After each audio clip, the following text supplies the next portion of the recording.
ချစ်မိတ်ဆွေညီကောင်မနှမများအားလုံးမင်္ဂလာပါရှင်ဒီနေ့နည်းနည်းနောက်ကျတော့အလှူသွားပြီးတော့ဝါတီဆွဲနေရတယ်ဟောအဲ့တော့ဒီဘက်အတွက်ကိုကောင်းလေအတန်းနဲ့တွား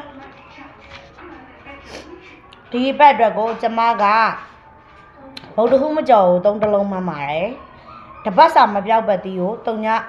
ပတ်တီးเนาะအဲ့မှာ3နဲ့တင်ကွက်မှာပါရှိမလဲဆိုတော့3831ရှိပါမယ်3ညနဲ့တင်ကွက်မှာ30 30 50အားတော့အောင်ပေါ့နော်အဲ့ဒါက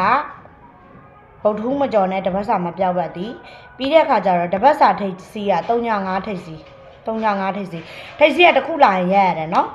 ပြီးတော့ break ကကျတော့4 break က main မှာ3 break ကဒုရံမှာနော်4 break က main break ပေါ့နော်ပြီးတော့တပတ်စာအနေနဲ့တကွက်ကောင်းက9-6ဖြစ်ပါတယ်အရန်က9-9ဖြစ်ပါတယ်နော်9-6နဲ့9-9ပေါ့နော်တကွက်ထွက်ရရတယ်သူကလည်းအဲ့လိုပဲ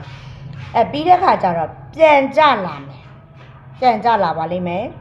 ပါဝါလာပါလိမ့်မယ်ရှင်အားလုံးမှတ်မိနိုင်မှာပါနော်ဒီမှာပြန်ပြောပြမယ်ဟောအချိန်ကမရတော့မြန်မြန်ကပြောရတာဆိုတော့ဗုဒ္ဓဟူးမကျော်3တပတ်စာမပြောက်ပတ်တီး3ညဒီဘက်ကအင်္ဂါနေ့ပိတ်တယ်နော်တပတ်စာ break တီးဟိုဟာ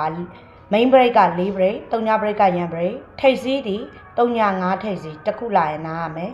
နော်တကွက်ကောင်းက9-6ဒုရံ9-9အဲ့တော့ဒုတိယချမိတ်ဆွေညီကောင်မများအားလုံးအဆင်ပြေကြပါစေရှင်